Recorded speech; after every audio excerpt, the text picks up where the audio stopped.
attributes smear as I scroll, values blinking, half erased. Strength, dexterity, constitution, my body's redacted past. Numbers stand in tidy columns, oracles too tired to lie. I read them like a foreign language that somehow knows how I cry. Despair 85, memory 5, immortality declining. I am data on a dying screen, a goddess rendered obsolete. Despair the metric, memory the key. I've quantified what's left of me, no prophecy, no chorus sings, just numbers where my myth should be.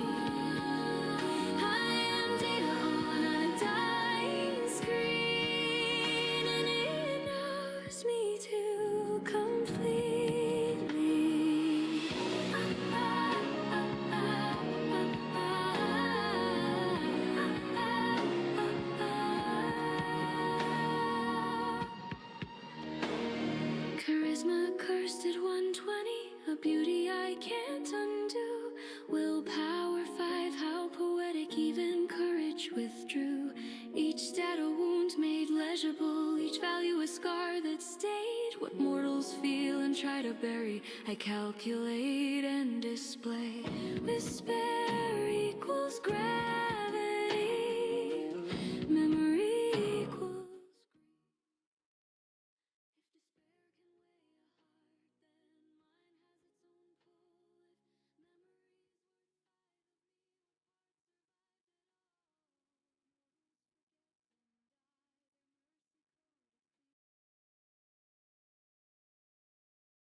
Mike. All right. How's everybody doing? Anybody who's shown up? Yes. I just need to check to make sure my mic's still working. Or it's not. There it is. Okay. I'm going to pause that now. Or leave that on and I can just do that. Alright, so live stream on talking about my world. Books I'm writing. I don't know. I felt like it was kind of important I start bringing what I'm writing forward. I mean, it's been on my Patreon, I don't know, maybe a little over a year between a draft and now I have a first revision attempt on it. And if anybody on Twitch is on my YouTube channel, you know I've been putting out a lot of quizzes on my writing. And if not, well, I suppose pop over to my YouTube channel, Seraphina Stardust. But, yeah, it got me realizing that people are probably answering a lot of my quiz questions for my books based off of what they know about the mythology that I'm utilizing, especially when I mention a specific name. So I figured I would start maybe doing some writer-like talks, getting people into my cosmology in the fantasy world in which that I live. Or write, I should say. A lot of things have sparked inspiration to my worlds. Other things have sparked ideas. So book that is most likely to be my first release.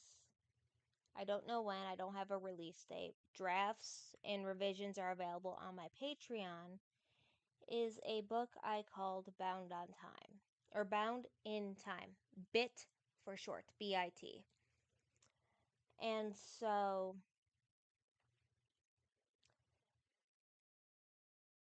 what inspired BIT was actually Epic the Musical. Yes, Epic. And it wasn't something I was planning to be inspired by, but who plans for inspiration, right? So, it was when the Wisdom Saga came out. And I can't remember which animator, but there was an animator who did Love in was it? I think it was Love in Paradise. A certain way in how they did the magic on the island. This all started with me exploring divine magic. Not a specific character per se, though there's only one character on the island with magic at all times. But it got me wondering, considering how little we know on said character,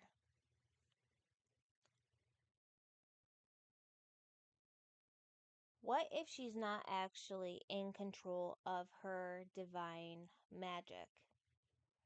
Whether you believe her to be a nymph or a goddess, what if? And it was a very, very interesting write for me. So, to be 100% real with everybody, when I envision a book, I see books as a movie inside my head. I see the beginning, I see the end, the middle is blank, and people are fuzzy. So I have to find a way to write a movie as a book. And BIT is actually the first book I have ever completed from page 1 to the ending with minimal challenges, let's say. I have my high school writing on my desk as proof that writing can be very challenging for me when all you see are movies. And what I discovered, because I finished the draft manuscript back in February of 2025. I wrote this whole book. It's 41 chapters. Actually, I can pull up my draft. Let me close out of this. I'll pull up my draft. And actually, here's the revision test too.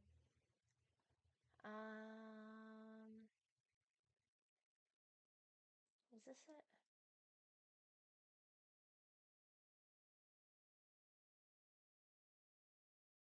And then let's hope I don't break anything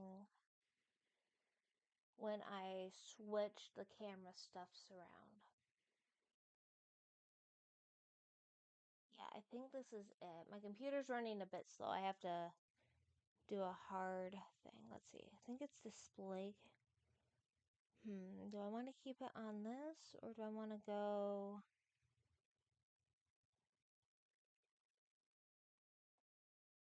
Ha!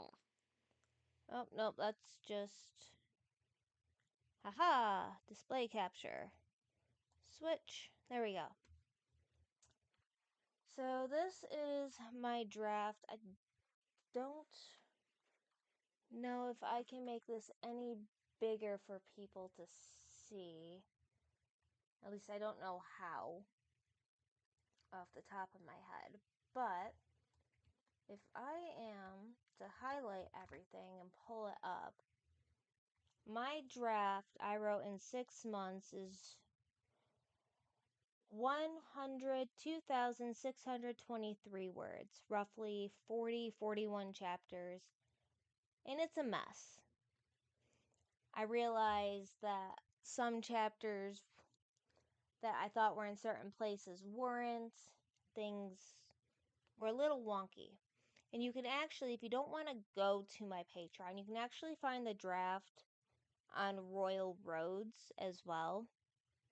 A few of my books that have been on writing hiatus are there, as well as Bit.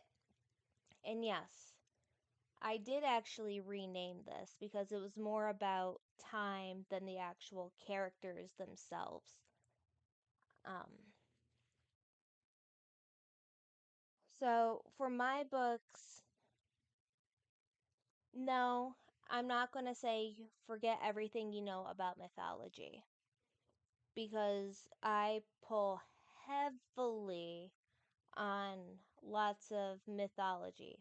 I've researched the godly, messed up Greek pantheon family tree. I've researched different mythologies on certain gods that appear in Calypso's memories. And so I want to both honor things like the Odyssey while exploring different concepts of, can you be unaware that your magic is doing things you might not want it to do while suppressing your memories simultaneously? And that was a big part of the challenge going in, outside of just starting to write the book. And again, it was 6 months. Not everything is as I liked it in the draft, but I had finished it, felt proud, felt good, kind of worked on some other writing projects, and ultimately moved into music a bit to help with my creative processing, working on things, analysis, theorizing. Anything you know me for on my YouTube channel, I pretty much started after I finished this book, my draft. And I know there's a bunch of controversies around Calypso as a character, and it's like, I accept I chose a very controversial mythological character. Granted, when you compare her to Zeus, I mean,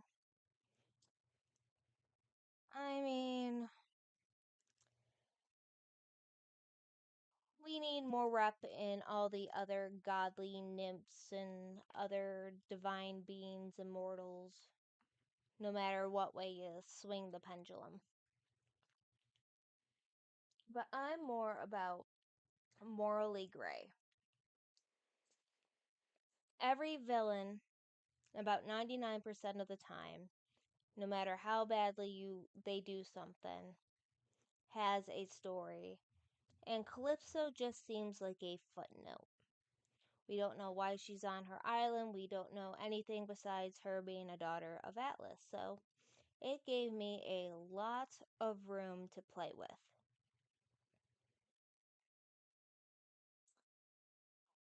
A lot.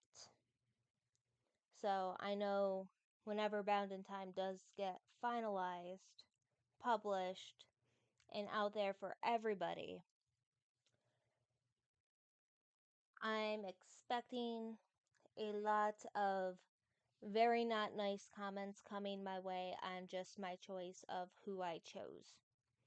But that is okay. I'm not here to cater to people's preferences. I'm here to write what I feel needs writing. And fantasy, I feel, lacks a lot of psychology and philosophy, in depth, kind of digging deep into the emotions, digging deep into the reasonings as to why characters do the things they do. And so I pulled from my favorite genre, lit RPG, to start off this series. Why?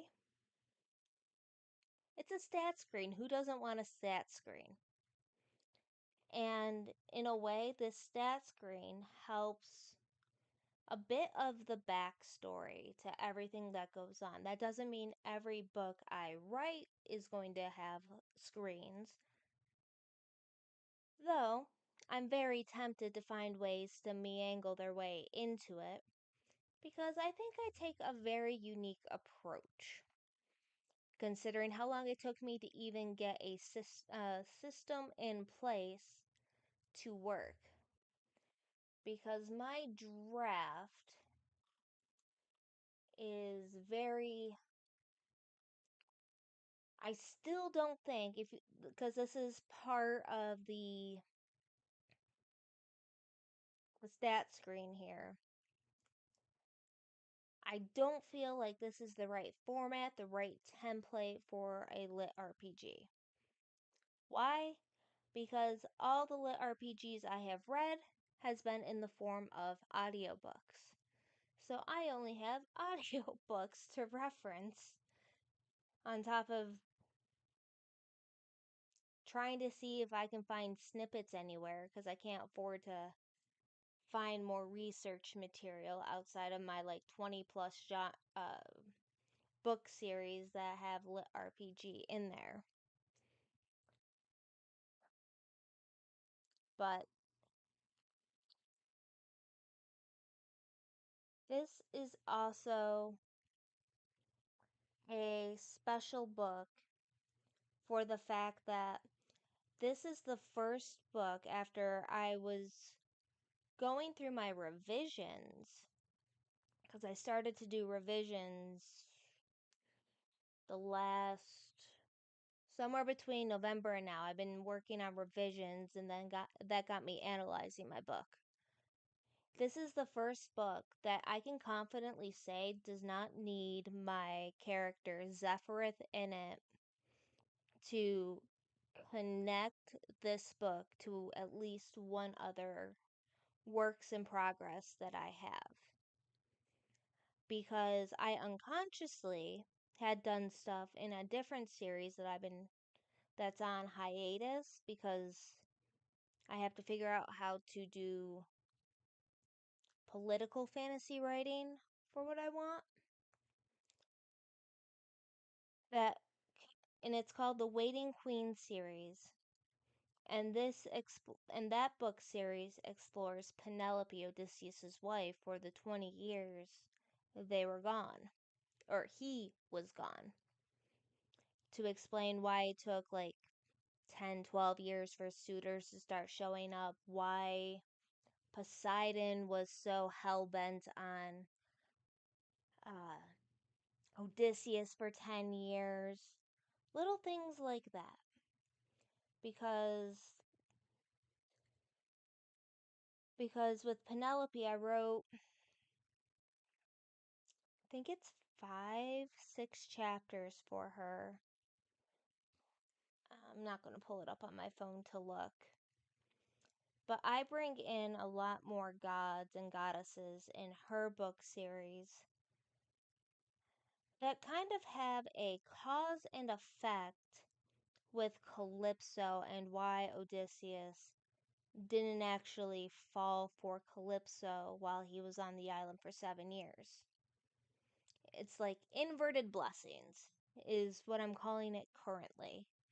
There might be a better phrasing for it later, but right now it is inverted blessings that allowed Odysseus to keep his mind's eye on Penelope to get home for those 7 years he's stuck on Oeya. So, but I did put my draft to music, which is ultimately why I ended up starting revisions, because I realized through the music and through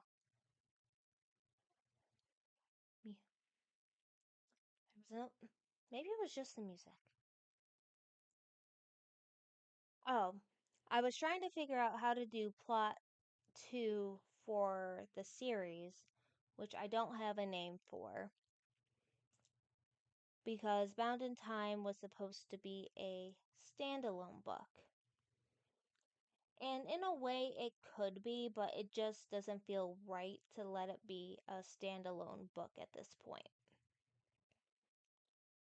So I spent literally 12 months from the practically the time I finished Bound in Time, when the ending wrote itself and was like, we cannot justify her being free because she did not meet X through Z to justify that sort of an ending. And I was just like, oh god. Okay, so now I need at least a book 2. What am I doing for book 2? Oh, right. Chapter 1 had this guy named Elliot that I wasn't going to do anything with. He was just a filler character at the time. Well, joke's on me. He's no longer a filler character. He's becoming the book 2 character. And book 2, I have now figured out, is going to mirror book 1. But the roles are reversed. So, a lot of mechanics had to be figured out. Why is my room warm? Had to be figured out ultimately to justify Elliot being the protagonist of book 2. Because I could not for the life of me figure out how to give a plot to Cersei on Aia for this series. Because it's Bound in Time and then it's Curse of Time's Perception. So, cop with a silent T, I guess? I don't know. Acronyms, I'm bad at them. Woo! But if Elliot was going to be a main character, like I had split Calypso and Ronan, I had to figure out Elliot's backstory. Ultimately, Elliot's the archetype of that very nice friend who's very good, they're a caregiver, they will do anything for you, drop anything for you. And he was Ronan's BFF. That's about as far as I'd gotten until this past month. So then I had to figure out why he's on Aia, which ultimately, to parallel, it has to do with the message in the bottle. Cliche, but it's what I'm working with.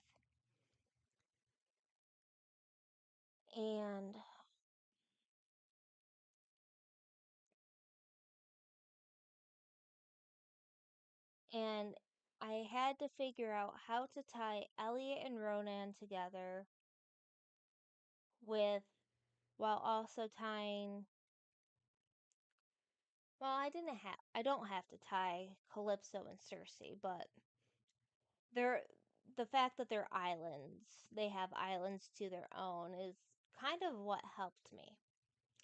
Now, big, big thing is I'm taking Earth mythology and I'm putting it into Fantasyland.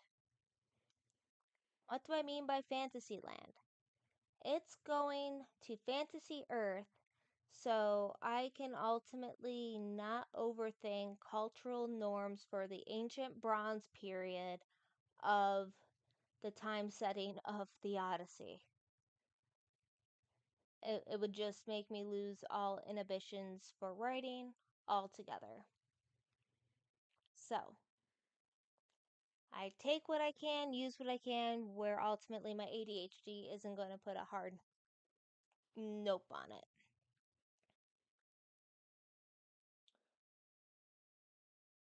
So, book one. Oh, I should. Let me back up a minute. Fantasy, for me, even in the lit RPG scene, is very underutilizing strong female protagonists. And so, one thing I wanted to do was make strong female protagonists, whether they be morally gray, morally black, morally white, or whatever. You love them, you hate them, you could care less about them sort of characters. And not make them fall into the cliche, stereotypical roles of usually how female protagonists, even the strong ones, end up being. I actually went on a reading half hiatus last year, in which ultimately what I mean by that is I didn't really read any new books, and I have a library full of thousands of books I want to read. Because every time I found one where it's like, oh yes, good, strong female protagonist, the trope plot where you get the female protagonist that needs to sleep with 5 guys in order to come into her power and stabilize her position as head of a house or head of a coven or head of something always came into play, and I was not in the best mental state to power through. And romance is kind of predictable. You can almost always tell, well, not almost, you can always tell who's going to pair up depending on how the author writes. It's almost always predictable. I haven't found one yet that has made it shocking. So I spent last year reading things like He Who Fights with Monsters, like twice over. I did a little bit with False Hero, rereading it. Ultimately, the voice actor is not my favorite, and it still puts the secondary female characters into strong but emotionally conflicted and wanting to like the main male character. And it doesn't help that the voice actor just makes them sound super, super young. So that did not help my case at all last year. So yeah, I think I read like 50 books out of like 100 or 150 I'll sometimes read, give or take. Um, so Bound in Time explores platonic relationships, and that ultimately it's not about the man saving the woman. Ultimately, my male character is just a catalyst. And he's the wrong catalyst to boot, I figured out too. I was not expecting. Ooh, there we go. Yeah, I'm standing. So let me raise this up a little bit. I wasn't expecting my.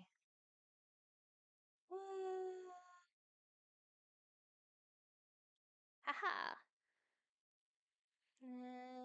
Yay, there we go.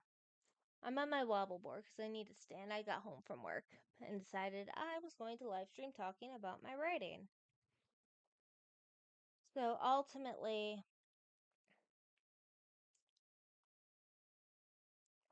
my male character for book one is a catalyst, whereas in book two, it's the goddess that's a catalyst almost. It's weird. I still have a hard time wrapping my own brain around how to explain this. At least not in a way that makes me cringe. Um, what else was I going to talk about? I kind of was making notes somewhere. Somewhere. Boof, boof, boof. We're gonna put that down. Was this the one? Yeah, maybe.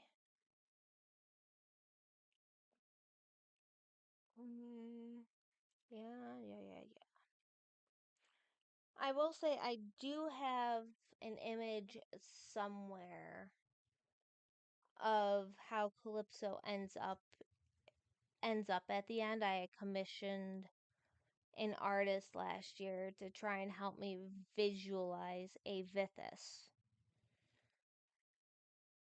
Let's see. Where is I going?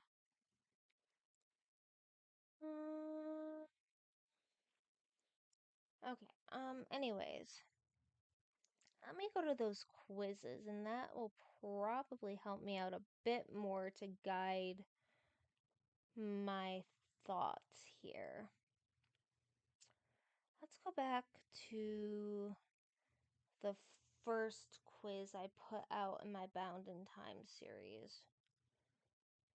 And I know I've done a lot, so some are One Piece, some are some others. Still going forward.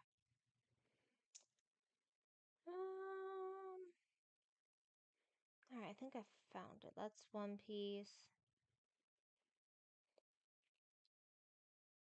Nobody voted on that. Okay. So, one of the first quizzes for Bound in Time that actually came up, that I actually posted was who decreed Calypso's exile to the hidden dimension.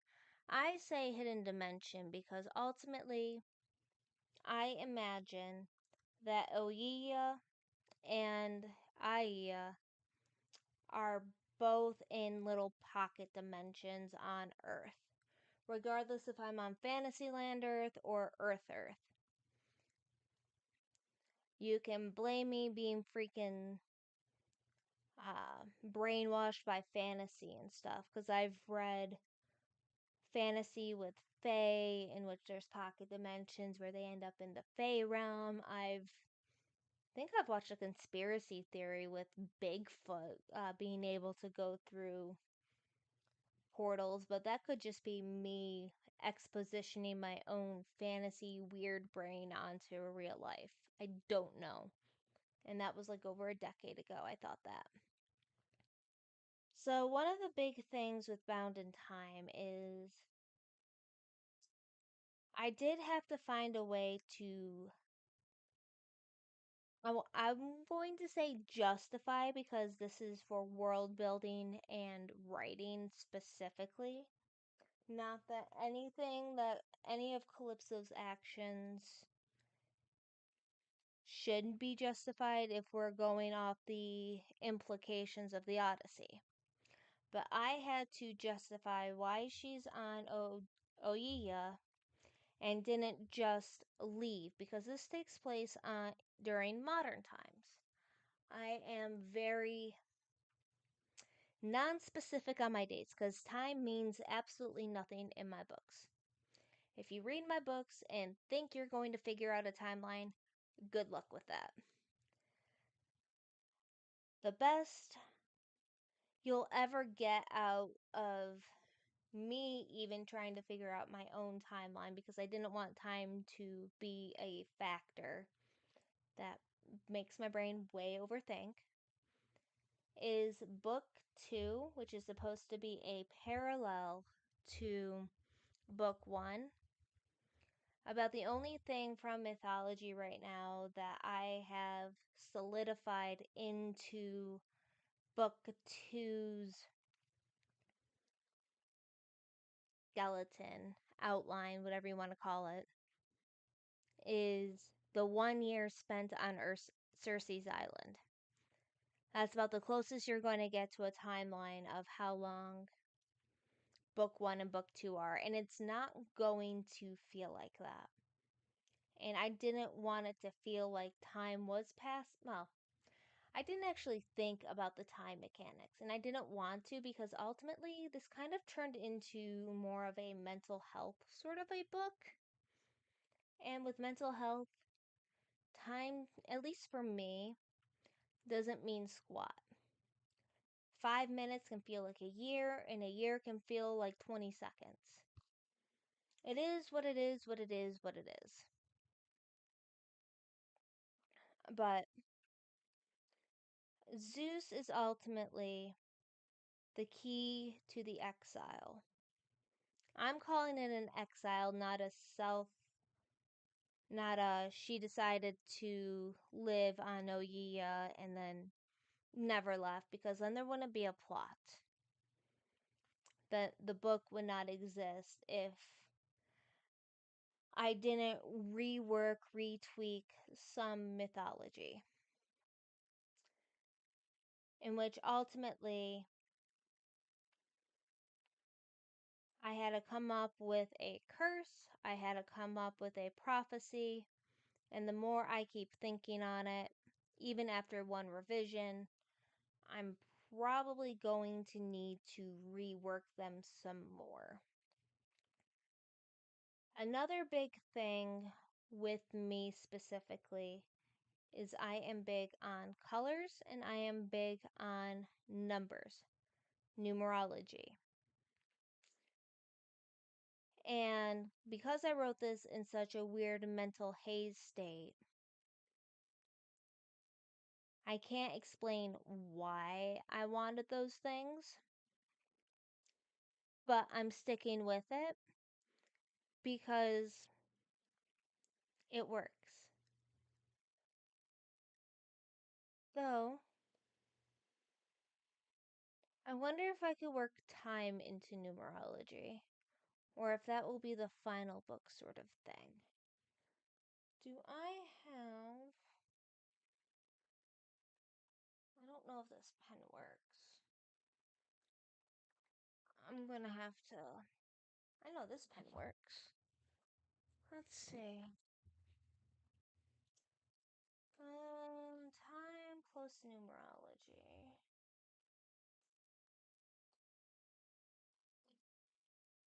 Numerology 4-bit and cost.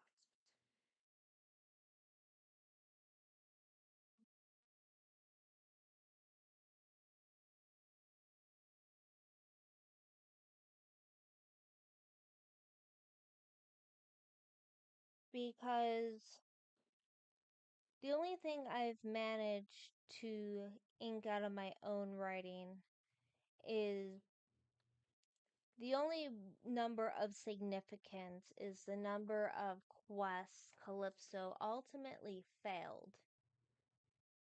which is 157, which equals, I was just doing, yeah, it equals 13, which then equals 4. So there's significance in all those numbers. Calypso's magic has defined colors.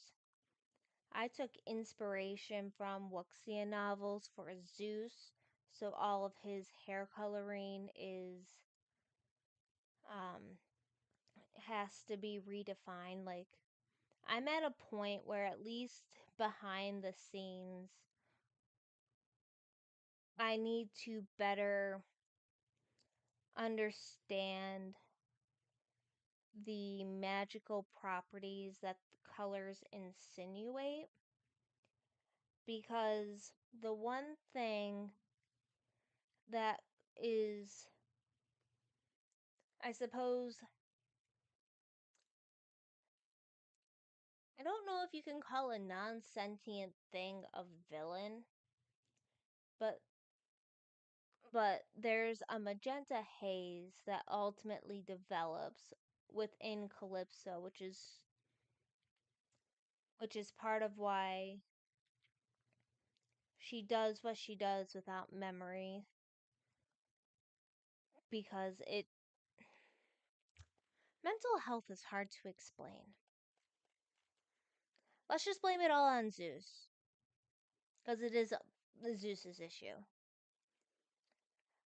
But Zeus is the one that took the prophecy out of context to ultimately which put Calypso on Oea. But simultaneously, even as I'm talking about it now, it's not quite the curse that put the shackles on her. In a sense, she put the shackles on herself,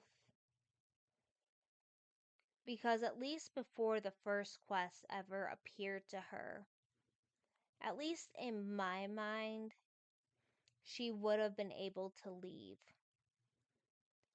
But she chose to wait. Whether,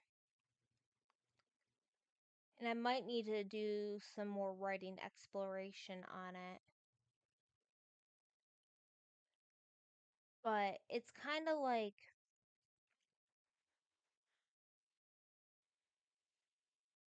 all right, let's talk Hamilton for a minute. The musical, Hamilton. Anybody watch Hamilton? Anybody? Hamilton? Anybody know Burr? Okay then. So Burr has this song called Wait For It. It's literally like about waiting for the right moment. You're not going to take a risk. You're just going to wait for the opportunity that is safest. Why do my glasses seem crooked? I must be crooked. My glasses always seem crooked. But ultimately, it's really about not wanting to take a risk and risking failure and wanting to take the safe route. Young Calypso, I could see having that motif of wait for it. And she waits. And before she knows it, it's post Titanomachy. And she's still on Oea. So, in a sense, the time between the original exile and the post Taitamaki scene, where Zeus comes back in once more, kind of allows those chains to develop, if that makes sense. Like it's almost a. 'Cause I don't want to give away too much. Though, who knows how many times I'll revise this before I do the final publishing. Hmm. It's a very good question. How many times will I revise this? Because I'm torn between ultimately taking what I wrote, being somewhat inspired by Inside Out by Pixar, but also because I have another book that's going to do this anyways for my bigger cosmology book that I'm going to write. Well, not going to. I technically wrote a prequel for it. Or two. I don't know. There's a draft with a dryad, and then there's about 5 or 6 revisions where a. Wow, why can't I remember her name right now?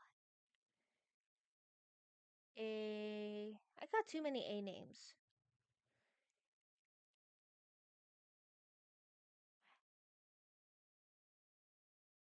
Evelyn? I think it's Evelyn. If not, it's close enough. I rewrote Evelyn about 5 or 6 times, trying to get the palace stuff just right. Because I always see her reading a book, waking up from a nightmare, not in that order, being ostracized by all but her people because of her lack of innate ability to utilize magic. Her presumed dead mother got a draft because ultimately her world's connected to the cosmos anyway, so I had to try and pull from the ether all of that. Though it's the first one I didn't put Zephyrith immediately. Well, no, I think I have some drafts where he's immediately in it. Well, shoot.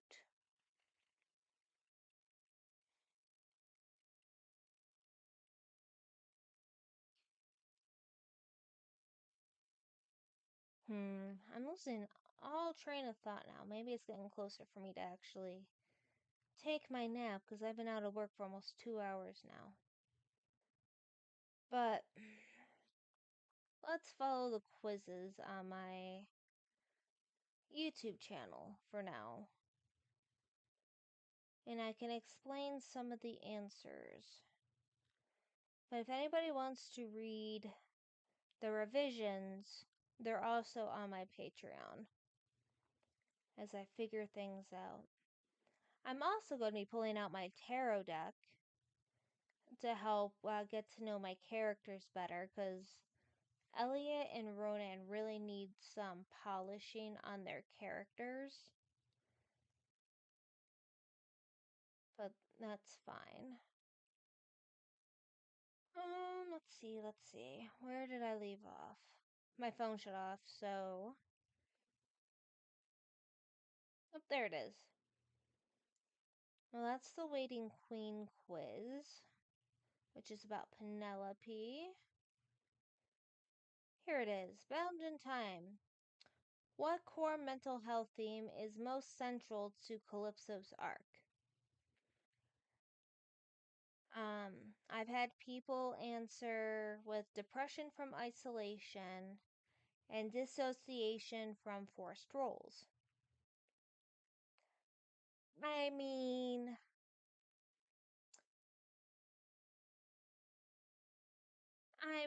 not the forced roles part, because I don't know any of her mythology in which she was forced into anything. Because, well, no. Now that I'm rereading this, even though I made some screwy questions or answers to get a right answer out of everything, they're almost all right, but it's really an existential despair from immortality she has. Because even in the draft here, if we're to read this, like, my existence is bound to this prison, so even the mercy of death eludes me. The island is essentially her life force, is what she believes. It's the chains to the island. And because she ultimately believes she's the last immortal, I mean, and actually, despair, where is it? Yeah, right here. Despair is actually a thing. That's part of the uniqueness of my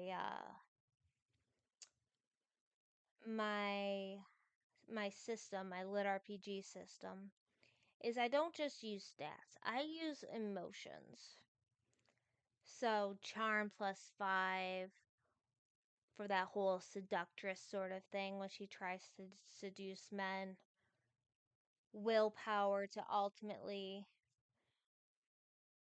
not want to fight the system, but simultaneously a lack of willpower means you really just aren't going to want to even get out of bed eventually. Which I have drafts of the prologue in which ultimately she's just lethargic, just laying there staring at a hologram screen, however you want to call a system that you see. And literally in one draft, it's just like, well, the system's like, I'll override your autonomy and force you to write this quest. It's non optional, it's mandatory. You're going to do it whether you like it or not. That's a draft. That's a kind of had it, wrote it, and it didn't quite fit the book I was going for.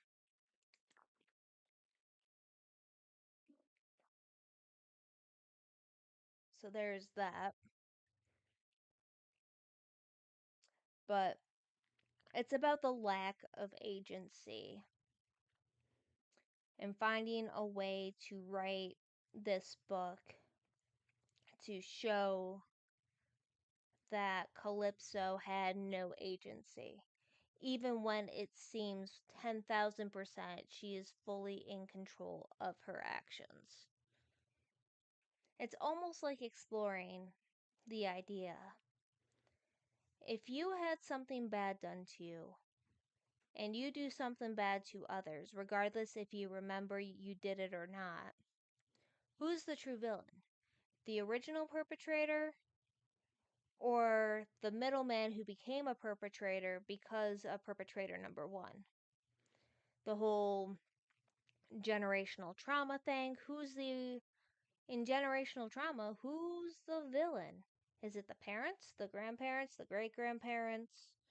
Like things like that. Kind of, I'm morally ambiguous for a reason. Morally ambiguous. And I know I can probably write some of these characters a whole lot better. I'm just bad with dialogue. I tried very hard to get dialogue the way I like it, and I still don't think I have it the way I like it, even with the revisions. Let's see, where's my next quiz? That's the Waiting Queen. But this is technically. Okay. So, even if you haven't read Bit and happened to come across my Waiting Queen series, which is about Penelope, even if I've only written like 6 or so chapters, technically these first 6 chapters kind of set up some interesting divine play that kind of transcends to different series that don't really relate to each other. Because Penelope's story takes place, well, in ancient Bronze Greece, whereas Bound in Time is modern day Earth with the memories of certain parts of the mythology. Like the biggest section is actually the 7 years on Oea in Bound in Time. Now, with why the Waiting Queen series is actually kind of pertinent to Bound in Time is because not only do I introduce Athena, I introduce Zeus, I introduce Poseidon, I introduce Hades, I introduce Hera, Aphrodite, Ares, and Hermes. And Hermes is actually in Bound in Time too, briefly. So that's like what, 8 gods? And Persephone gets a name drop. Persephone is for the Waiting Queen series ending. So why is it pertinent that I bring up this series, which technically doesn't have anything to do with Bound in Time? Because Penelope, and how I envision her, does a vow after Odysseus leaves for Troy that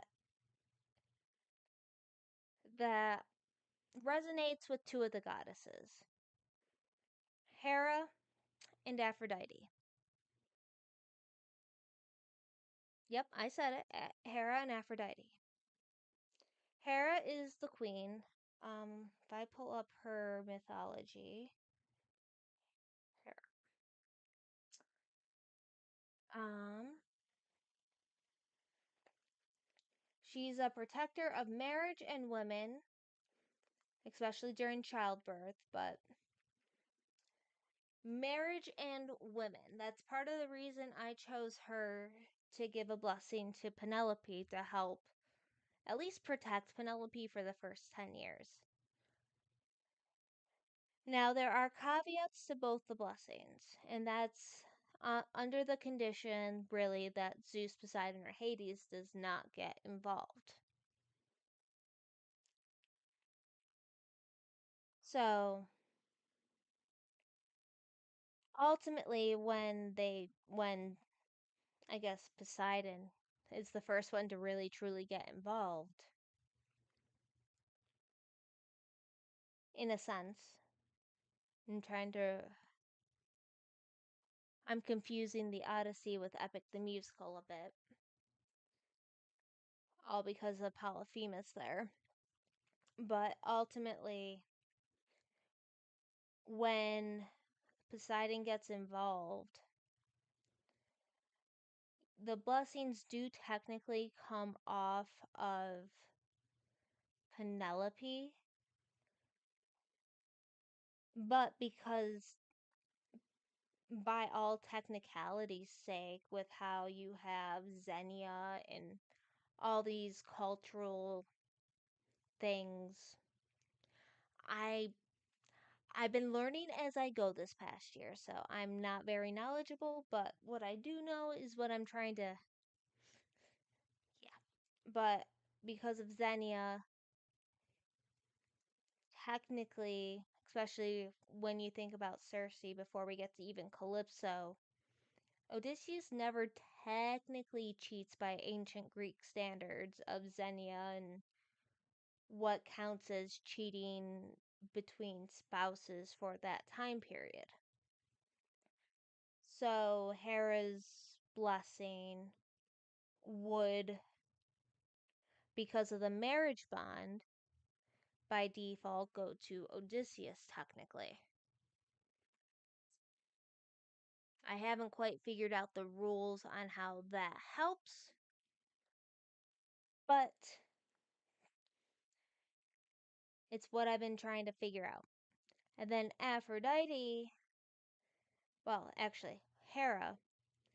Hera is moved mostly for the fact that I pulled mythology for her from when, well, actually, this whole part, I had to try and figure out the timeline on when the coup happened when the Olympians tried to overthrow Zeus.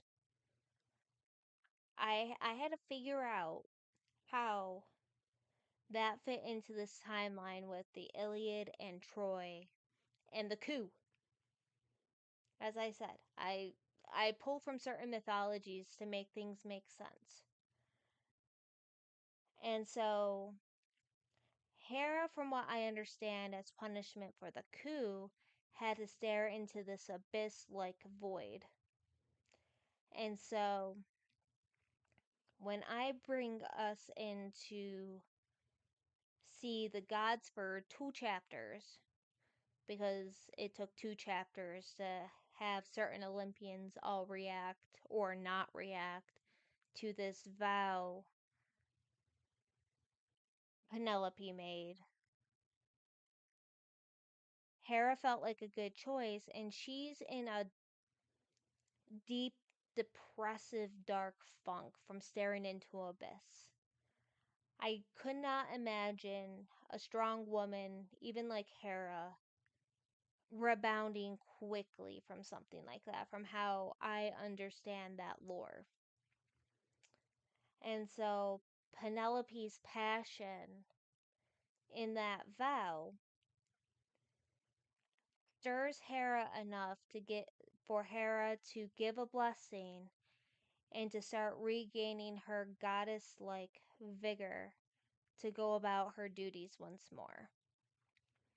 Aphrodite, I didn't even realize when I had wrote it at the time, which means I'm going to have to go back and do revisions on this anyways, more so than what I would have had to do. I didn't realize that at the time of writing this chapter with Aphrodite that well, no, maybe I did. Trying to pull memories when you barely remember a time period less than a year ago is very hard. I'm almost creating memories for myself.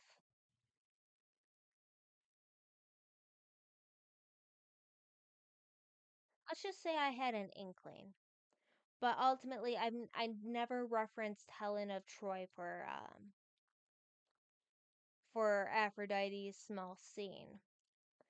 But I'll probably end up throwing that in for context later, if it works. But Aphrodite is fully aware that blessings of hers are pretty much a double-edged sword. So ultimately, it's still another caveat of as long as none of the more powerful Olympians like Zeus, Hades, or Poseidon get involved, um, Penelope's going to be protected.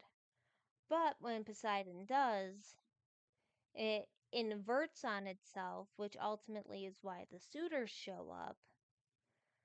But in doing so, that marriage bond also has Aphrodite's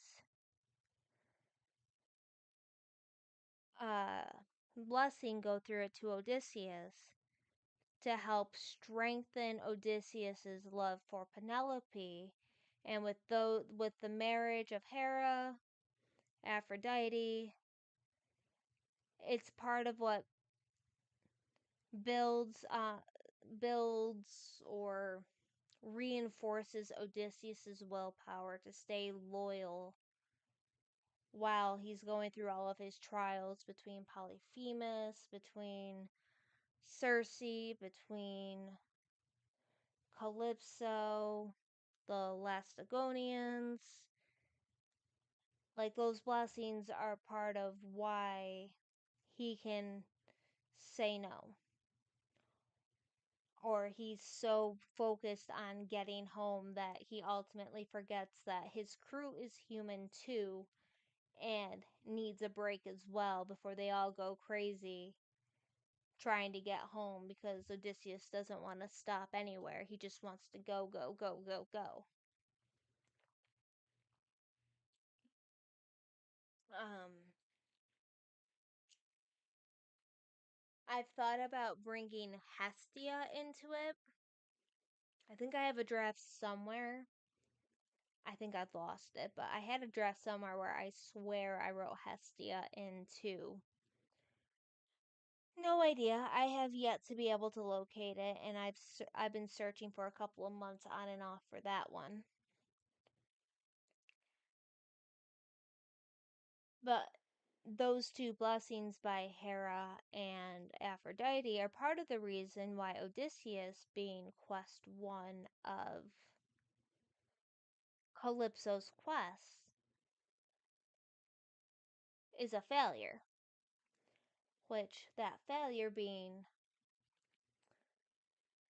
um, despair +3, willpower -2, started a cascading effect of just failed quests because of the exile, which I think I named the Curse of Longing or Yearning, something like that. It's in a different file of mine. I finally found a way to make notes and keep them all compiled.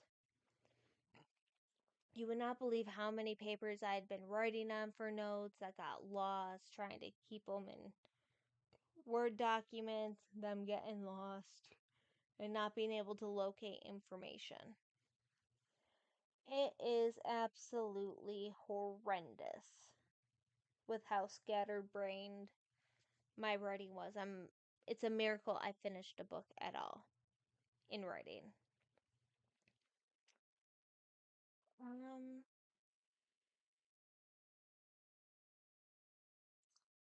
see. Oh, and of course, it wanted to reset because I had to research a question to make sure I got my facts right. Um,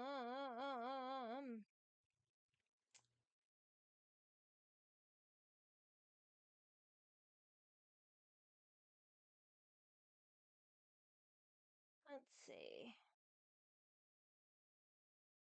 Um,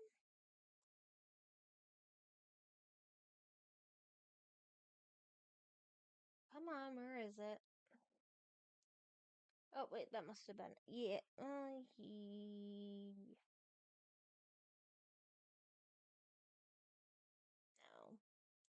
This is what happens when I do, okay, I was at the right spot.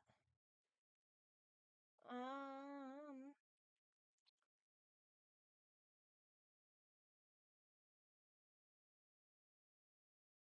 alright.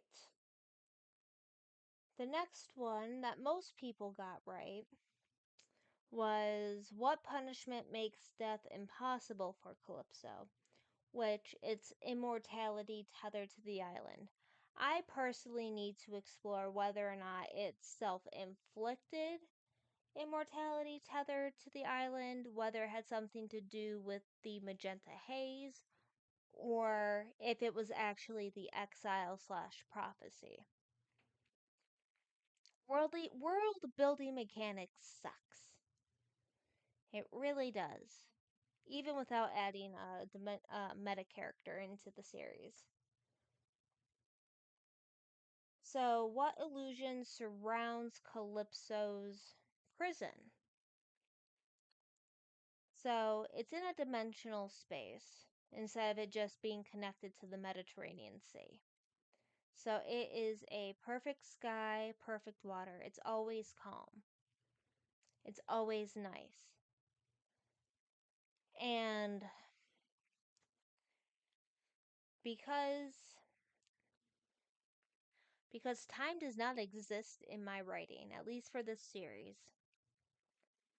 You know, even I, the author, do not know if night actually is a thing.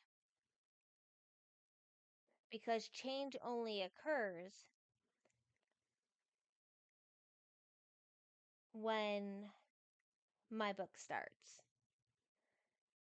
And Calypso's never said in Bound in Time if there has ever been a point in time where there's been change.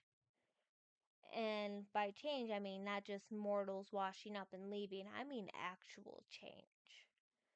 Legit change. Withering plants with the seasons, that sort of a thing. That's the Waiting Queen. The next one that nobody's gotten right so far is Calypso's memory degradation most closely mirrors what condition? So far, everybody has said Alzheimer's. I don't have Alzheimer's.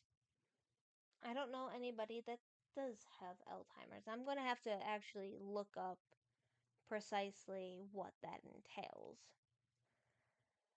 For me, because reading through my book, it felt like I was reading a personal mental health journey of myself in Fantasyland. That was a very weird revelation. It's dissociation erosion. Because I understand dissociation now that I'm trying to speak it, it's not going to come to my brain.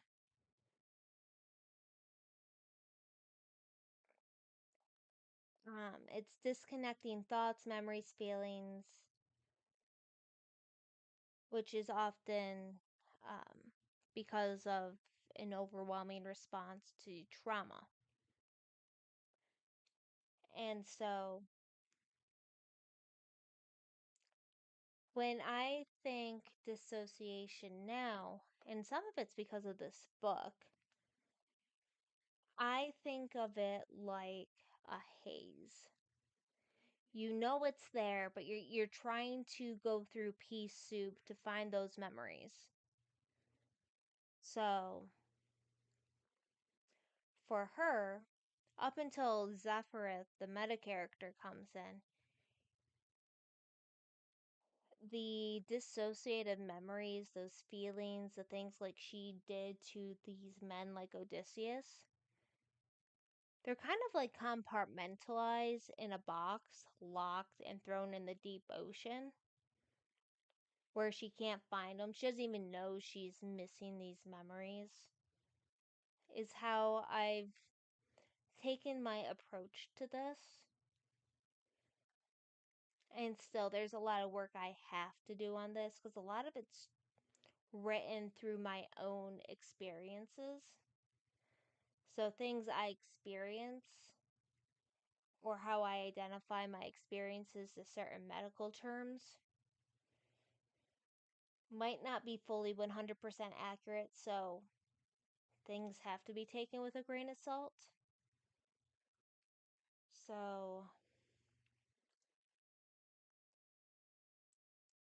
but yeah, her memories are stolen both by her magic and because of the system.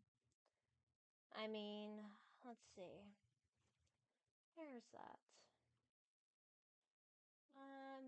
Cause like right here, quest number 2 took three points from memory.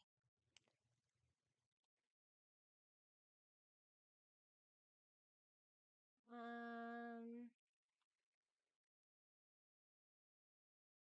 there's more minus that, more despair.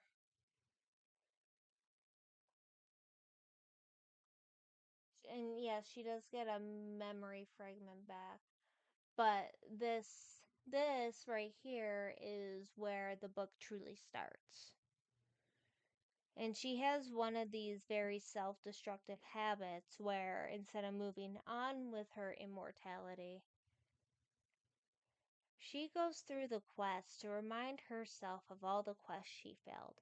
Whether it be self-justified to just remember the people, the 157 men who she believes left her, even though it was the magenta haze doing its icky work on them.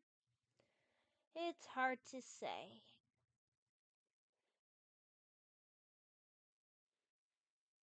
Um, so it's kind of why I put this more into psychological fantasy, which is another quiz I actually had, which is the primary genre. I like to think of this more of psychological fantasy than lit RPG. Lit RPG is more of the subgenre. It just helps me keep things, though maybe at the time it probably overcomplicated things, but it helps now at least keep things more in order for me. Yeah, I'm tired. I've been off work for now 2 hours. Worked overnights. But the mental health thing, because even Ronan, my main male character, he comes to the island. He has trust issues. His only friend, he doesn't know what happened. And the island makes him forget about Elliot. And he has to figure out how to trust this strange, crazy looking woman he doesn't even know is a goddess, doesn't believe in gods and goddesses, and has to kind of. He's like me, in which ultimately I will. If I were to be thrown into an isekai with all my memories intact, I would be going, okay, let's rationalize. A, B, C, D, E. Oh, hey, I have a gaming window. Let's explore the gaming window. Okay. Okay, I got a quest. Okay. Woman. Crazy woman. All I gotta do is say hi for quest 1. Okay. Oh crap, she ran from me. Well, let's Let's do survival. I need shelter, food, and water. I'll worry about crazy woman later. Ronan's like my logic, whereas Calypso is like my creativity. In a really weird way, I found that very slightly disconcerting when I put the two together. That's that. The next one that nobody's gotten right so far is what is the greatest psychological horror Calypso faces? And people have answered immortality and being forgotten. I would think the greatest horror would be freaking losing your autonomy. But I mean, I suppose you'd have to read Bound in Time first to understand the autonomy part of it all. Um, the next quiz I had that nobody's gotten right, but I mean, I guess I can give brownie points for this, bonus points. Is the stat system tracking her emotions represents what psychological concept? The people that have answered went quantified self awareness. That's kind of what we want in this reality, not my book. I want quantified self awareness, personally. But it's externalized trauma metrics. Because if you can see from my book, courage minus 2, strength plus 3. Well, this is a draft. This isn't even a revision. Because I think I took a lot more of this out. Hope minus 4, vitality minus 3, resilience minus 1. I mean, that's metrics. Metrics.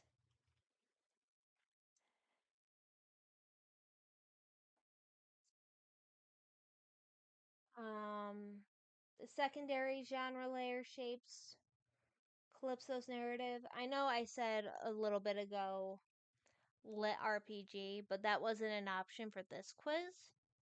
So if lit RPG is not an option, it's more like survival horror. Especially when you get to the book that the book. The parts of the book in which it wrote itself. Like I knew where I wanted the book to go and the book decided to take a 180 and go, hey, we're going this direction because you're going to write another book. And it's just like, okay, I guess Avithis is now a thing. You'll have to read my book to figure out who Avithis is, though. I'm not telling. Maybe I'll eventually show you a pic. Actually, if you guys scroll forever in my community posts on YouTube, you'll find who Avithis is. I actually posted up the picture for her that the artist did for me when it was done. Um the next quiz I'd put out was the autonomy disabled quest message symbolizes what? The answers were divine control, gendered myth tropes, narrative imprisonment. It's really all of the above, though everybody that answered this went gendered myth tropes. Really, I'm just layering with myth and narrative expectation to make a really weird fantasy mental health book. Based on, weirdly, my own experiences. Well, I mythologized all my experiences to some degree, to a very high degree.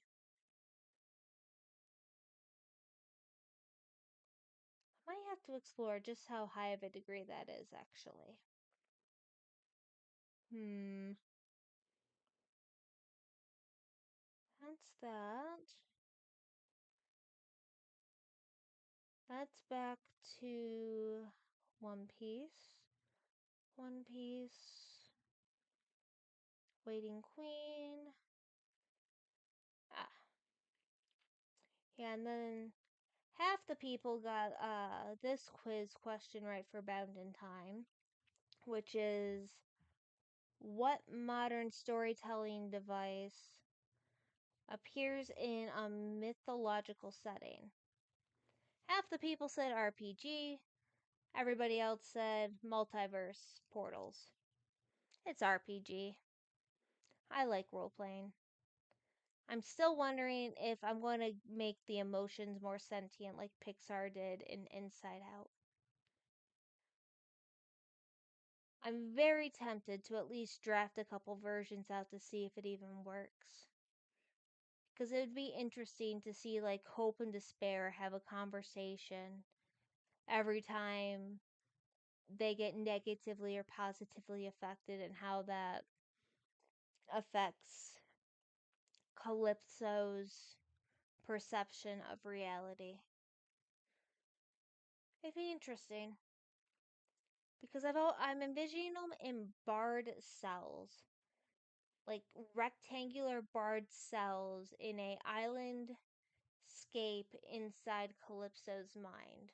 Like even her mindscape is the island of Oyiya and not something like I wouldn't even begin to know,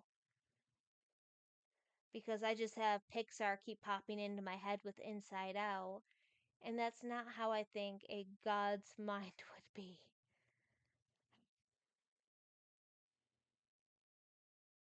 Um,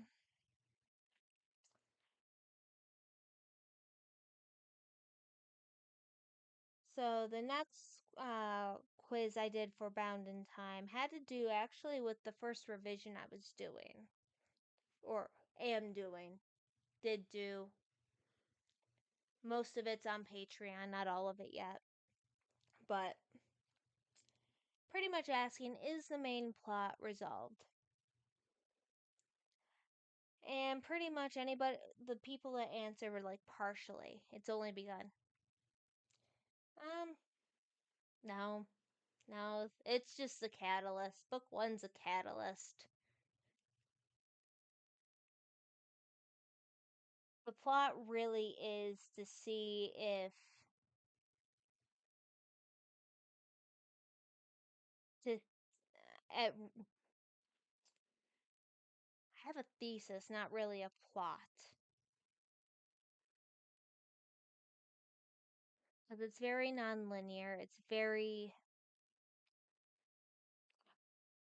I don't have a great way to explain it, because mental health is hard to explain to on the best of days, let alone if you've studied it for 30 years.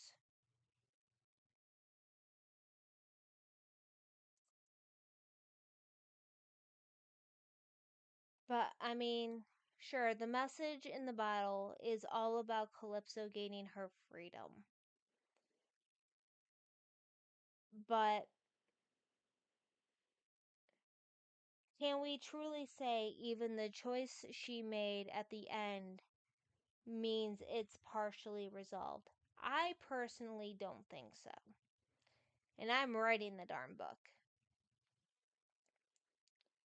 But again, I've been doing a lot of analysis on everything, and I have to re-explore concepts and everything that I've put into the book to make sure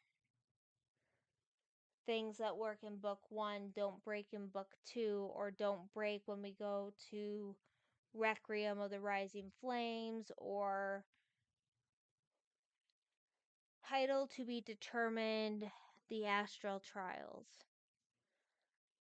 or the Waiting Queen series, or the Lost King series. Yes, I got a few series. Though outside of the Astral Trials, everything revolves around the Odyssey and Greek mythology. Though I have been toying for like 3 years about making a series where all the Greek gods end up in a Think Sword Art Online, but with gods. And not only do you get the Greek pantheon, you get like the North pantheon, the Hindu, the Buddhism pantheons. Like you get all the little pantheons. And you get, and I think there's just one mortal that's ultimately the protagonist to it all. But because Bound in Time is supposed to be a prequel series to a different series of mine that I put no work into. It was just like a brainstorm. What would happen if all the gods came back? They were put in these dimensional spaces to ultimately see if they could responsibly handle being out in the cosmos, or if they're just going to repeat the same mistakes over and over again, even if they don't go back to Earth. So there was that.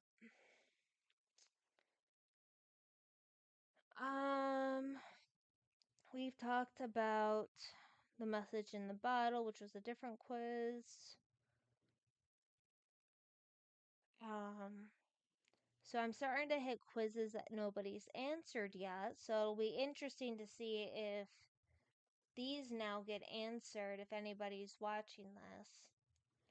But the storm and dimensional pole signify what narrative phase? So the storm is the first chapter in which we meet Ronan, the male protagonist of the series. Which literally, protagonist is overrated for him. It's male catalyst at this point. Because he's literally there just to instigate change. And actually, if you guys read Revision 1, it goes into a lot better detail on the storm and the dimensional pull, because Elliot actually gets his own chapter in Revision 1 to help bring the parallels to book 2, because Elliot's the main character for that one. Calypso, I'm gonna do this again, aren't I? So in book 2, if we look at it this way, Calypso is to Elliot what Circe is to Ronan. Yeah, that's how I got the plot of book 2. That's not really even a plot. It's more of what happens when a curse ends up giving you a parasitic RPG system that ultimately makes you burn out to the point that you nearly get killed. Caregiver burnout, yay! With an archetype of good, altruistic good guy who will drop everything and give you the shirt off his back if he thinks it'll help. There's no way that could go wrong, is there? Is there? I mean, so, alright. Movie brain time. So, I was recently thinking about 4 or 5 days ago, that's how recent, about the ending of book 2.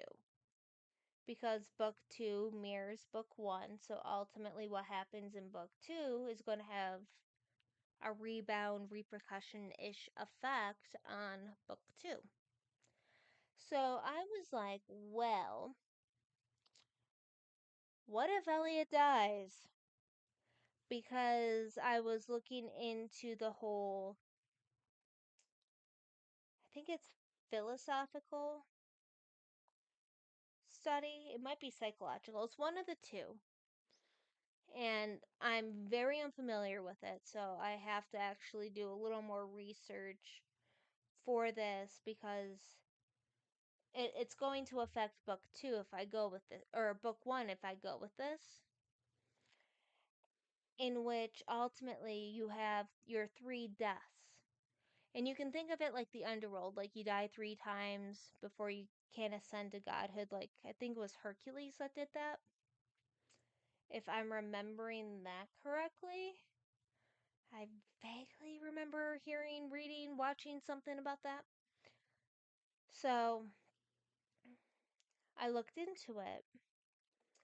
Well, ultimately, Ronan technically goes through like 2 deaths of the self on Oya. And on Aia, Elliot goes through 2. So it's like, well, if this tether that is going to technically rewrite my rules of divinity on Fantasy Earth are to be true, because the internet brings back the gods, because I'm of the mindset, even without being in Fantasyland, gods fade from being not remembered. And I could probably thank some Rick Riordan on this too, from the Apollo trials. But ultimately, um,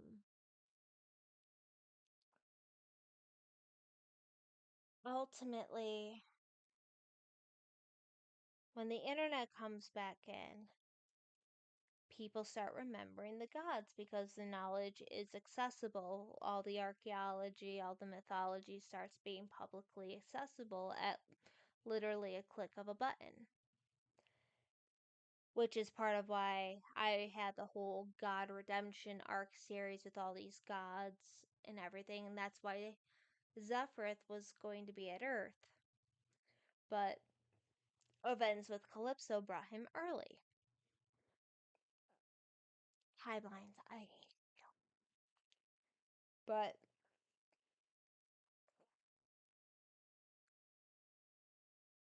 I'm losing my brain. I'm losing my brain.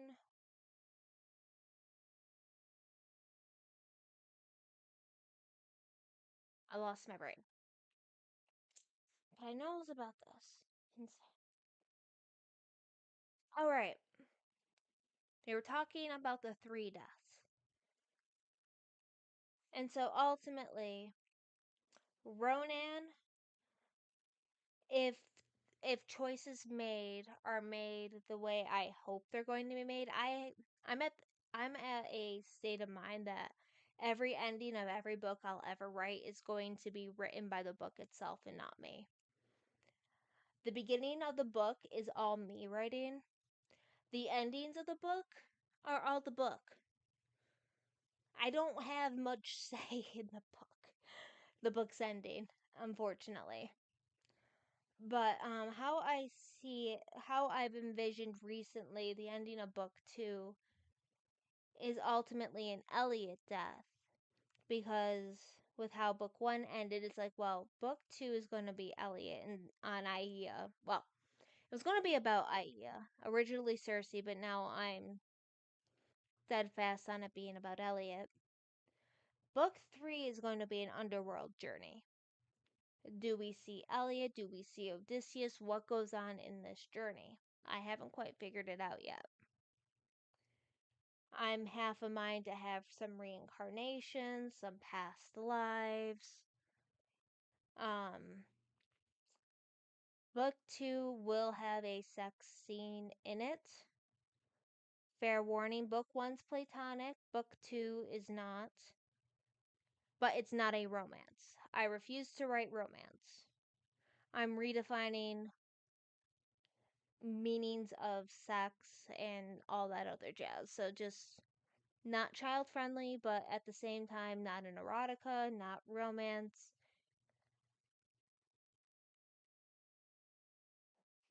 For the simple fact that from 2017 to 2020,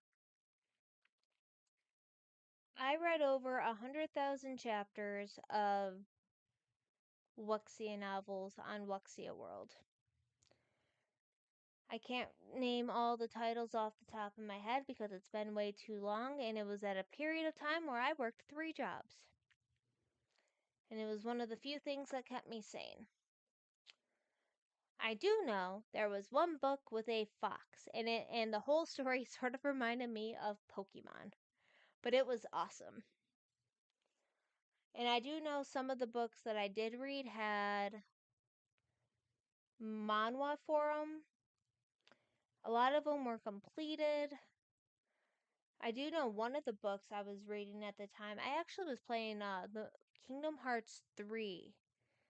And I can always see myself playing Kingdom Hearts 3 while trying to read that book simultaneously. It's a really weird funk.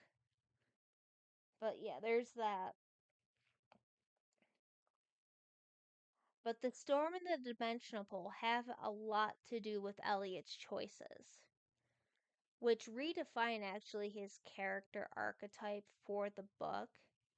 And you all will have to read the revision one to read Ronan's first chapter and Elliot's chapter to kind of understand that. I'm not going to give that away because I think Elliot having one chapter in book one is staying, and sure, I might have to do some light revisions to that chapter, but it's not going to be like the same overhaul I might do to other parts of the plots of the story. So that's on you guys to go over to my Patreon and read the revisions. Because that Elliot chapter is available, but that chapter is for purchase. But it's inciting convergence because ultimately choices made by Elliot are ultimately the huge part of the reason why the storm occurs in the first place. I'm big on curses, but I haven't defined his curse yet. I don't know if I ever will. Or maybe I will make a poll out of it. I'll do something. We shall see.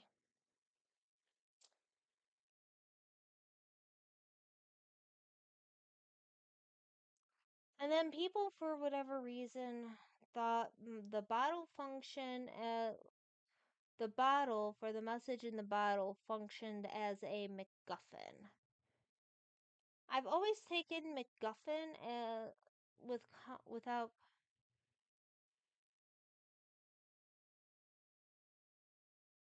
I mean, I guess if it technically is irrelevant, but to me, it's not a MacGuffin. Me, it's important because without, it's a catalyst. Because who knows?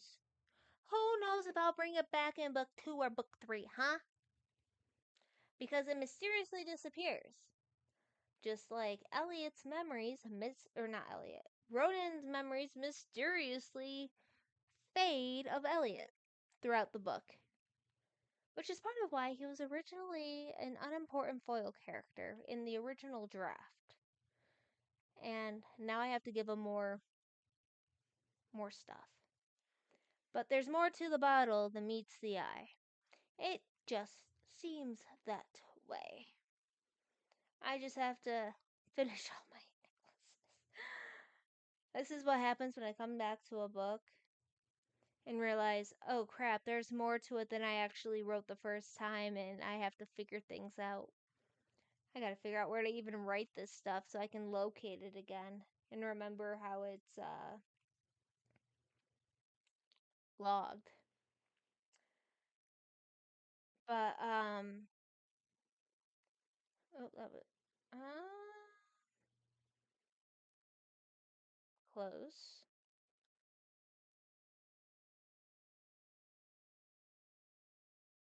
Close.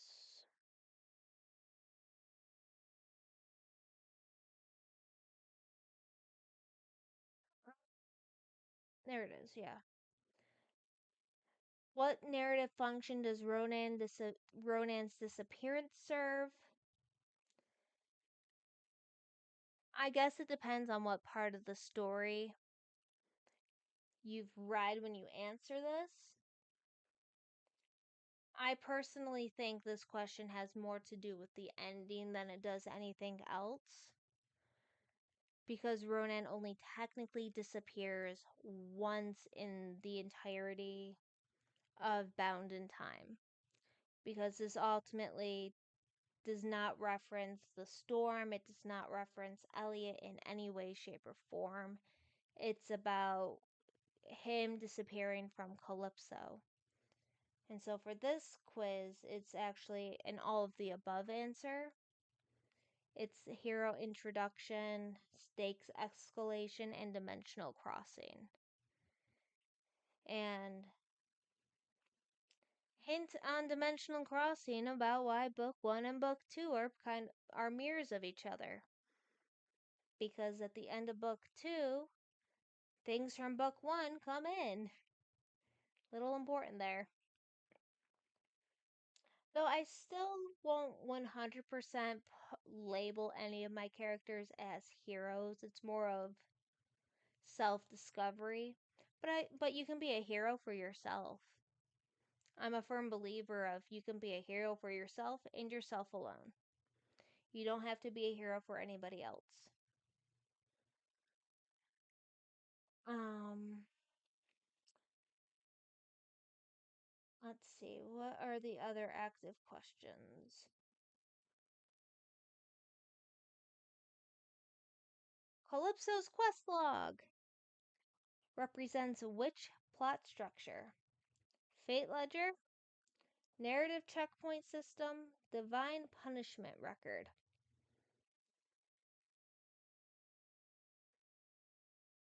I mostly developed it for a divine punishment record to help me understand my character better, but it's literally all of the above.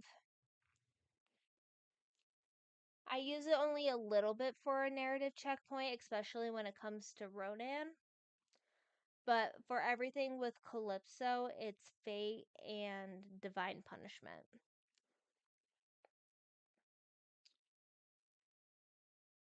And then here's the philosophical theme question. What philosophical theme dominates Calypso's prison? Justice versus mercy? Freedom versus illusion? Faith versus rebellion? Or fate versus choice?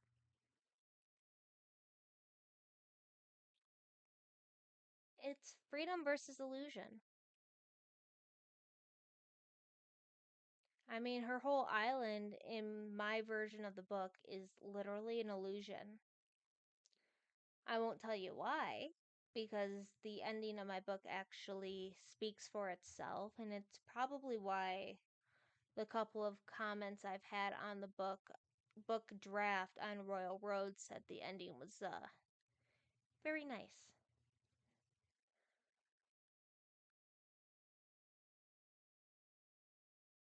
And I'm hoping my revision keeps the ending how the draft is, just more fine-tuned.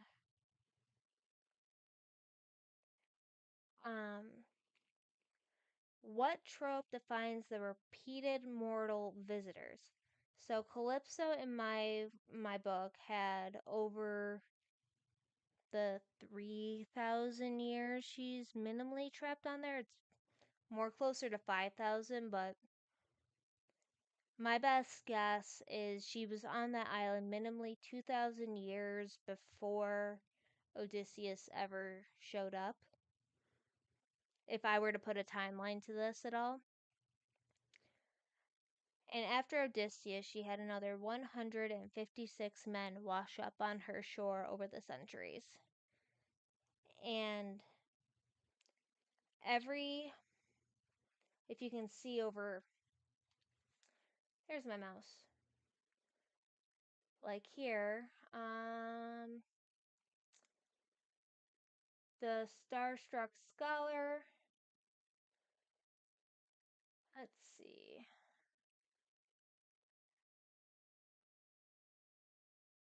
Freeing me. Odysseus was, well, we know Odysseus, but it became about freeing her for him. If we come over to this, her curse broke him, but he wanted to cure Calypso. This one, prove value, prove valor. Wow, I can't speak. By breaking Calypso's chains. Um,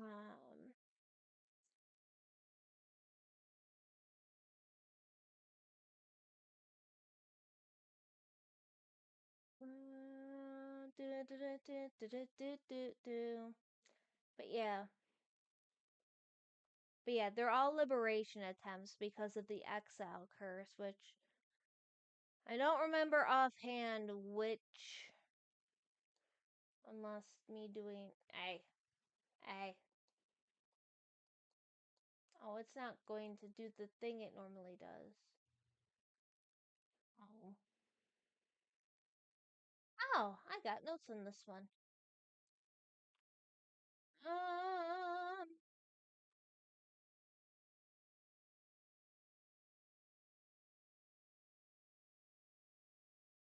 yes, I'm surprised I have notes because I totally forget where I put my notes. It's also why writing can be hard for me.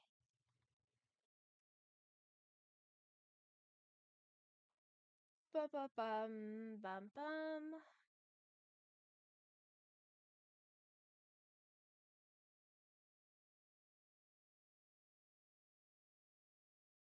Yeah, doesn't help, but it's all liberation attempts. I'm surprised I didn't put the actual exile curse in here. I thought I did. Unless I did that in my other in my revision.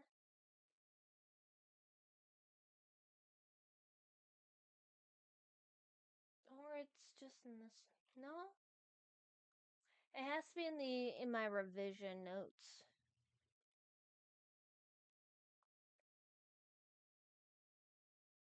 But then the next quiz is, what does the island represent philosophically? Well, he got divine punishment, narrative stasis, controlled paradise, and weaponized eternity. Now, you might be thinking it's divine punishment because Zeus exiled her. I keep bringing up Zeus's exile. Sure. But when your life force is technically attached to a landmass, at that point, it's just weaponized eternity. Because you have to wait for something else to die before you can legitimately die. You don't follow the same rules as any other immortal. Because it's land. And even if land were to be swallowed underwater, you still have to wait for the land to erode instead of just being.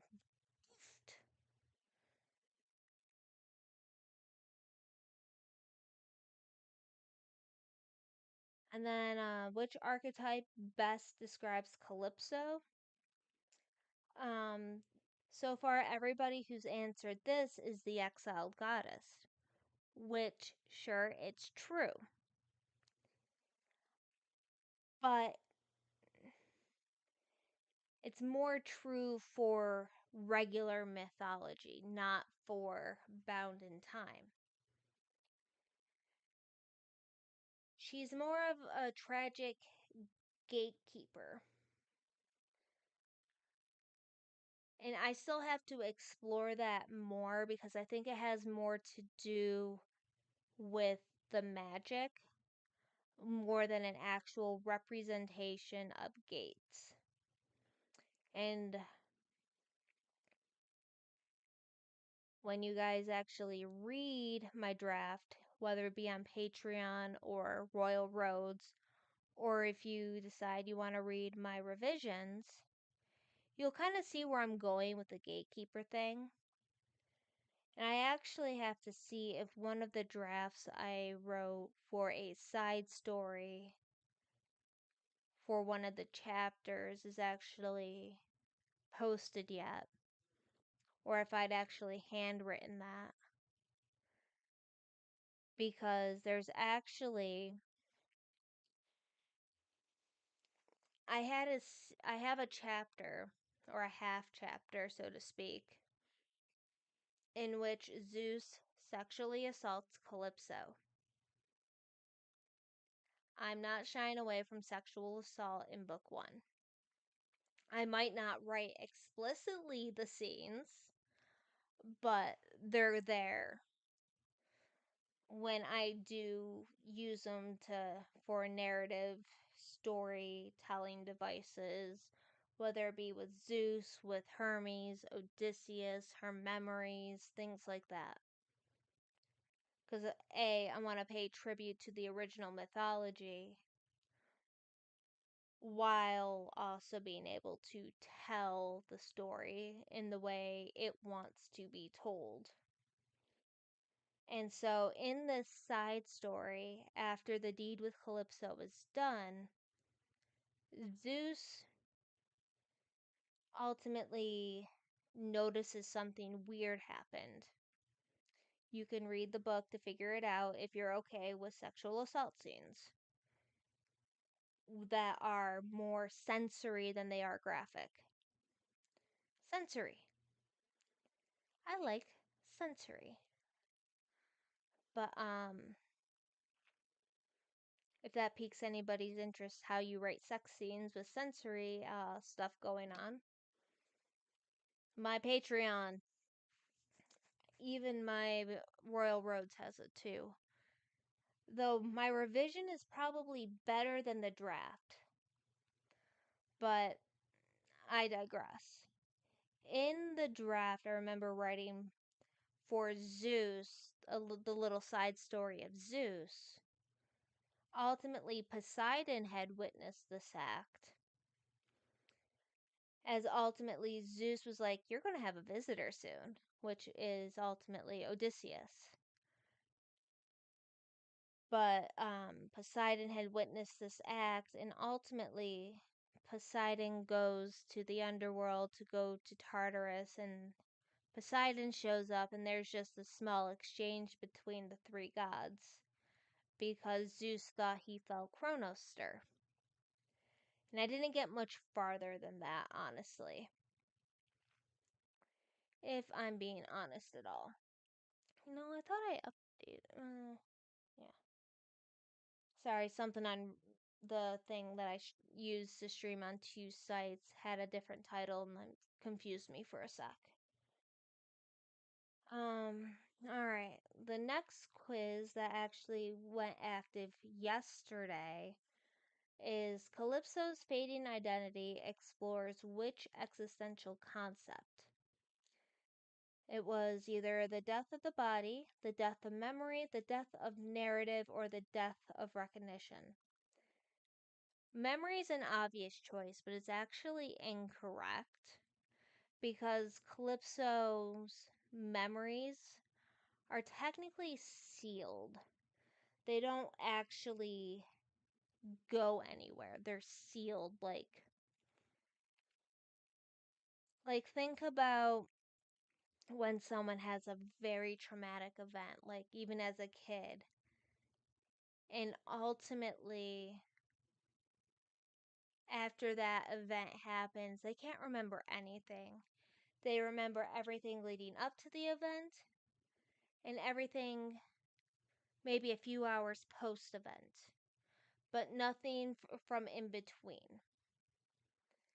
But with like hypnosis or certain therapeutic um, practices I'm not familiar with, you can slowly regain those memories because they're there. They're just compartmentalized somewhere else because it's a safety mechanism of the brain. So this is recognition. Because ultimately, even if it wasn't about Calypso specifically,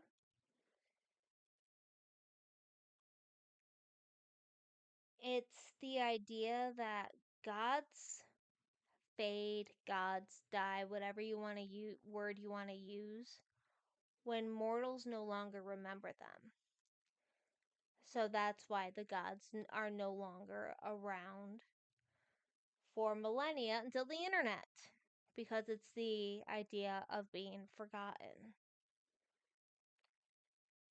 And I don't know how widespread like things like the Odyssey, Greek mythology and everything was for multiple millennia. But knowledge didn't travel nearly as fast as it did 300 years ago, let alone today. So, it was a lot easier to forget then than it is now, which is why I ultimately use recognition more than memory.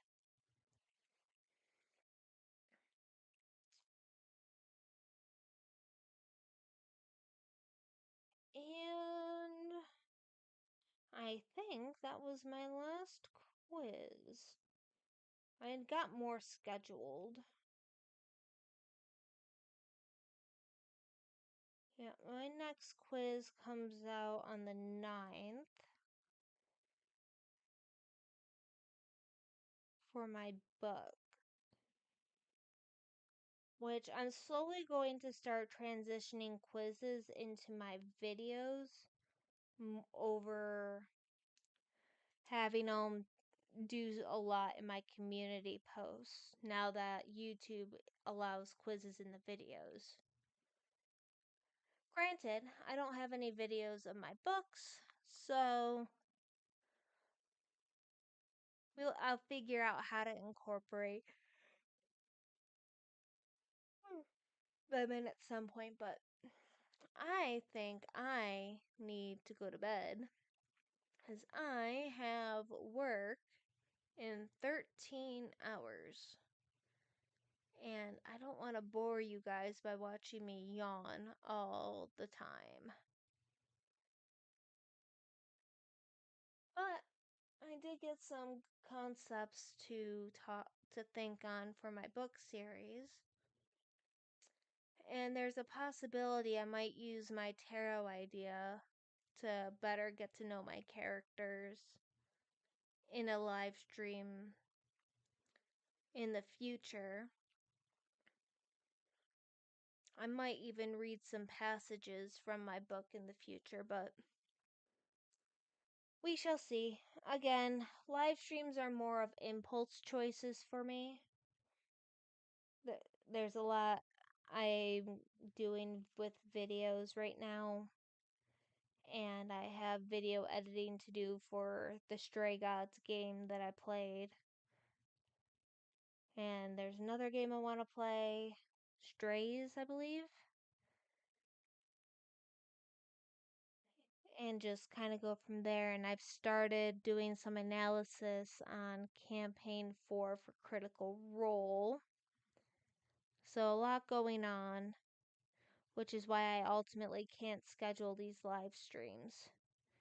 It's all ADHD impulse at this point. I know I talked a lot for 2 hours on my books. Didn't quite go into as much of the characters as I wanted, but I forgot what I wanted to go into with my characters. So talking about my books is fun. I don't get to talk about them nearly as much as I would like. I do hope if anybody's interested, you guys check out my Patreon. It has my draft 100% free. Like 98% of all my writing now is free on my Patreon, whether it be drafts of my books or certain things. Like a couple of my theories are free. Even even the ones that don't have songs attached to them. I got some poetry over there. Revisions are paywalled, sadly. But if you like the draft, who knows? Maybe you'll consider anything paywalled. I have a bunch of tiers on there, but but everything's included no matter what tier you click on. I I'm doing a lot more this year with getting writing up onto Patreon, um, putting some videos up on there as well, like reaction content. Though if I do anything that's not like a blind reaction, it might be more analysis, like what I do with characters and songs, like what I've been doing with my books, things like that. So I hope you all enjoyed taking a peek into my hectic brain and one of the first books that will hopefully be published in the near future. Fingers crossed. But again, Royal Roads Patreon has my draft for this book series. Patreon is exclusively for the revision. Waiting Queen is both Patreon and Royal Roads. Requiem of the Rising Flames, which is the crappiest version of my writing ever, is both, and I don't think it's all up on either site, honestly. I'm so like embarrassed on that writing that I'm practically scrapping Requiem to rewrite it 100% over, because that has massive world building I gotta do for it. That honestly might need a lit RPG system more than any other of my book series. So, thanks for hanging out with me. I hope you guys enjoyed this. Hopefully. So, I'll see you guys around YouTube and whenever I can get back on Twitch.